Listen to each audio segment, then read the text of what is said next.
All right. Good evening, everybody. Welcome back. This is the Uncensored Philly Sports Podcast, and we are your hosts. I'm Tim, and this is Big Wayne. We the only ones tonight. But you know what? We happy to be here because the Sixers went into Sacramento, and they beat them 119-111. And this was, to me, this arguably could be the best game of the season. And this is, we already played Los Angeles, and then we also played a big game against was the other team that we played that was in the Pacers game. Yeah. But arguably, I think this is probably our best. Yeah, because they don't want to count the Nets game because Kyrie fingernail was hurt or something like that. Yeah, and Kyrie didn't play, Durant didn't play, and so I'm not really counting that Saturday loss to the Nets. But this no. The Saturday win, you mean? I mean the Saturday win. Yeah, get it right. But Sacramento came in hot. They was a hot team coming in today. And they was balling. Would you say how many they won? 7 of the last 8 games? Yeah, Sacramento won 7 of the last 8. Including in those wins, I think they beat Boston, they beat the Clippers. I think they had faced Utah. Like they got some quality wins in there. 7 of the last 8. Sixers went in their house and they smacked them around. I ain't gonna say smack them around, but yeah, that's I wouldn't say that either. No, but you know what? But only reason I said that was Sacramento had 70 something points at the half. It looked like they was about to run, and the thing is, the Sixers was still in it. We were still only barely down. Yeah, and we ratcheted up that defense in the second half, and this is why I say defense matters. It does, because they put that defense on them in the second half, and they clamped down. It was some big plays made. Do you understand that Morey almost traded our 2 best defenders and not Court Miles, but Ben Simmons, and Thybulle? We would have been the Nets. Some people wanted that though. That was if you really think about it. I mean, if think about it, a lot of people in Philly wanted that trade. They wanted to get him get Harden at all costs, even though we know that trade was never going to happen. But you know. Yeah, that's true. They was playing us. But before we get into the Sixers and what they did, I just gotta say this young Kings team, that squad is nice. The boy De'Aaron Fox, he's different. Is it just me? I mean, I guess this is Doc's philosophy with things where he's not necessarily putting Ben on the guards. I don't know, like because I guess he had like Seth and Danny Green playing more defense on them. And then in the fourth quarter, he put and we gotta give my man a shout out.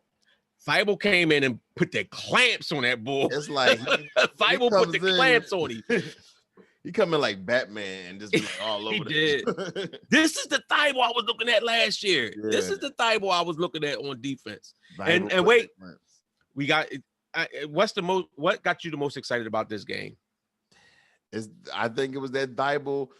The block that he had on De'Aaron Fox, and then he came back and hit and then passed the ball for a wide open. I think it was Harris or Shake, one of them in the corner. Mm-hmm. That just turned the tide and everything.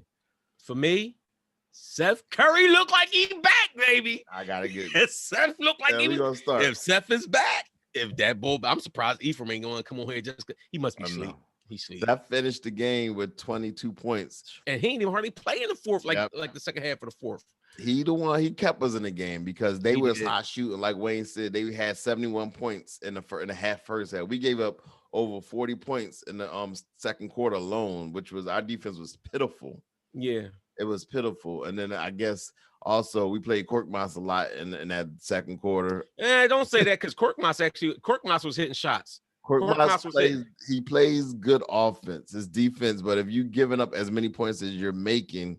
But I'm not necessarily going to say that he was the one. The whole team, the team defense was off. The team defense was off, but when you know that you can beat that man, they was rolling. Buddy Hill and De'Aaron Fox, they was having their field day. They was having a field day on the starters though. They had 40 of the 71 points in the first half. They had, and a lot of it was on it, and a lot of it was on. Danny Green had a horrible night on defense. Oh, yeah. Danny Green played too many minutes. He played 28 minutes. He probably should only play 18 because he struggled tonight. He struggled big time. Danny's given us some solid games. Like I'm not going to hate on Danny Green like a lot of people do.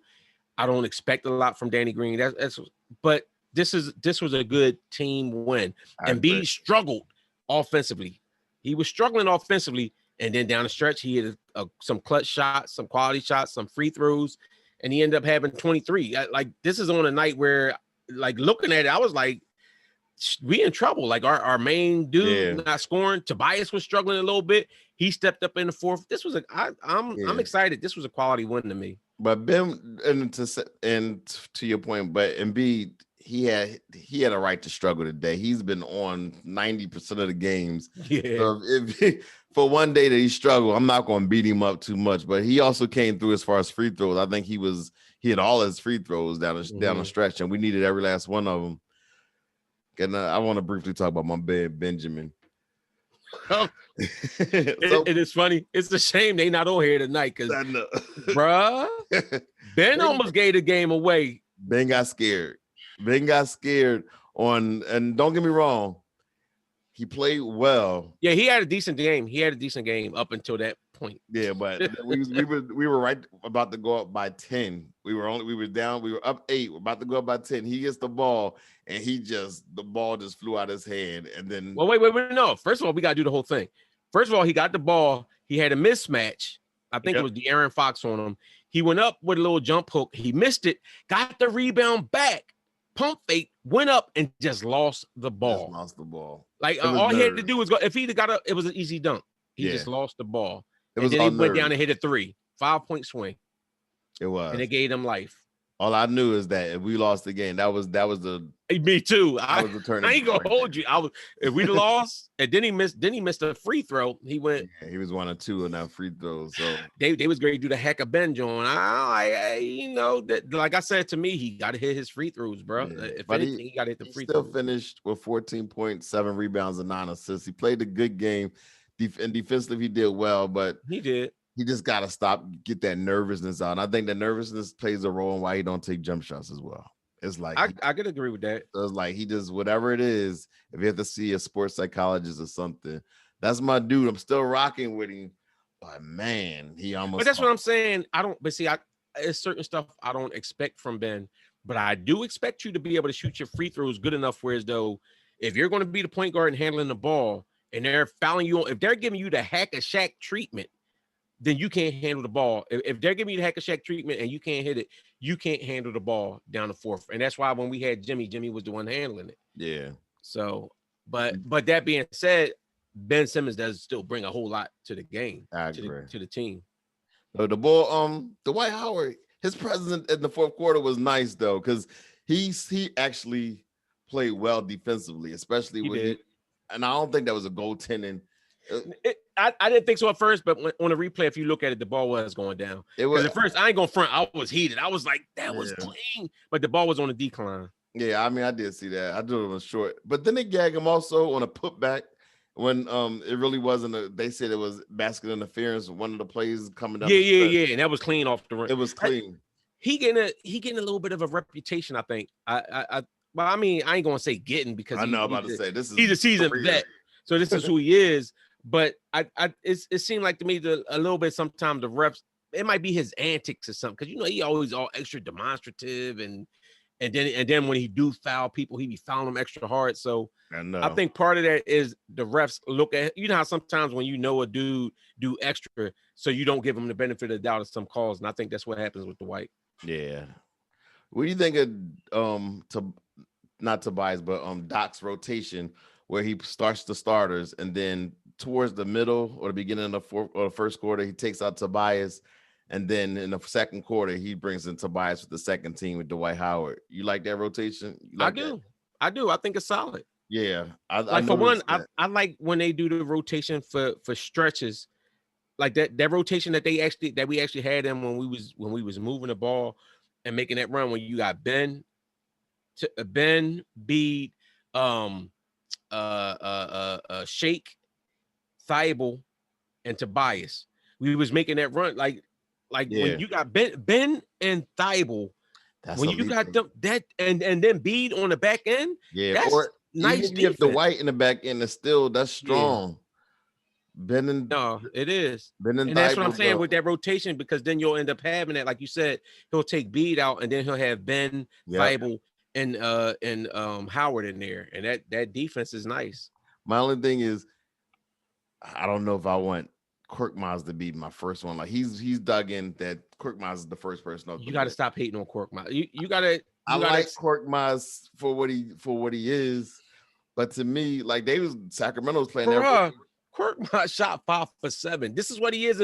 You're not going to have. See, this is the same thing I'll say about a defensive player like Thybulle. I'm not expecting Thybulle to come out and shoot 5 for 7 and hit. And I agree, and I don't either. So Korkmaz, I'm not expecting Korkmaz to strap nobody down on defense. Same way I didn't expect that from JJ. What I expect from them, though, is to be active, keep their hands active, and don't just be a revolving door. And I don't think that Korkmaz has done that. I think Korkmaz has done a decent job. As long as he's hitting his shots, you can find a spot for him on the floor. Only thing is, I just like the fact that Sacramento, they playing their rookie, and I just think we should be playing our rookie. So, but he's not the. Listen, I like the boy Halliburton he played. I get what you're saying, but the difference is, you got Ben and you got Shake. So I know what you're saying about Korkmaz, but Korkmaz is a 3-point special. He's a 3-point shooter and an offensive player. The young boy is not that. He's not. He's a point guard. He's a play shape. I'll go from NBA 2K. He's a shot creating playmaker. That's what he is. And so if you're putting him in, you're going to take minutes from Ben and or Shake to put him in. So I mean I like to see the young boy get more burn, but he doesn't do the same thing he don't do the same thing Thybulle or Korkmaz does. Well, I would rather see Isaiah Joe in there then. Why? Because Isaiah Joe, he shoots better to me than Korkmaz. You trying to say that Korkmaz got a better jumper? Yes, he does. I don't think so. Korkmaz shot almost 40% from 3 last year. I like Isaiah Joe is shooting like 33%. I think Isaiah Joe has both. He could play offensive and defense, and I don't see that. No, he don't. Stop. Listen. I like Isaiah Joe. I do too. And I like him as a young guy, and I get it when we're talking about our young guys. But this is my thing: we have a rotation that's working with veterans that's coming in and they handling business. I'm not going to force a young guy and just say, because I want to play my young guys. I want to go with what wins. I like to grow him, though. You imagine you can grow him, and now he's a 3. But this ain't the time. This ain't the time for that. This ain't the time for that. We championship or bust. This is the mode the Sixers are in. So this is not the time to be trying to groom. Sacramento is not looking to do that. That's why Sacramento will throw Halliburton in there for all these minutes. Halliburton is better than their other options. Yeah, but he was balling. He was. Well, I will say Sixers, their defense came up because remember in the first half, Sacramento had 11 3-pointers. They was bombing away. That's what it was almost like an unrealistic expectation what they was doing. It wasn't sustainable in the second half, and clearly it wasn't because I think we gave up 20 points in the second each quarter. We like 20 something. Yeah, but that second quarter just killed us. But the third and fourth, we were good. Oh yeah, and the first half 70 points was outrageous. I was looking, I was like, man, we in trouble. Yeah, I was but like, they came out in the second half. We came out, but only reason why I wasn't worried completely because it was still a close game. Looking at and this is what I'm saying though, Tim. This is what I keep trying to say, Tim, and everybody else is listening. I get it. We're Philadelphia fans. We like to be like, woe is us with a lot of stuff. We like the Rocky mentality, the underdog. We want to be. It's nothing wrong with being the big dog on campus, bro. There's nothing wrong with it. We're the big dog right now. We are, and even when we have off games, that's like the Nets lost to Detroit tonight. That don't mean the Nets is garbage. They just had a bad night. KD ain't played, but they had a bad night against a team. Yeah. So the same way when we want to overreact when the Sixers lose to Portland, even though they don't have their guys, like sometimes that's the NBA. But if we're looking at it, the Sixers are a quality team. And when you look at, like I was saying, when you look at how we was early in this game, it felt like we should have been down a whole lot because we felt like we was playing trash. I felt like we was playing uphill after that first quarter because remember at one point we had a 14-point lead. And in the second quarter, mind you, we had a 14-point lead, and it was like a complete swing. It was down 5 going into the halftime, and looking shaky. But Yeah, the thing looking is, real shaky. we still was just like, honestly, I was sitting there feeling like, dang, like we about to lose this game. For a split second, I felt like that. Then I was like, we was only down like what, 5 points? We was down like 4 or 5 points. We was down 5 points. I'm like, we down 5 going into the second half. The first half is for show. The second half is for dough. Because it kind of reminded me of like when we played against the Nets the first time when they was depleted and they spanked up on us. Then last week when we played Portland, so I was like, is this going to be another situation where we going to get routed by like just okay Bulls?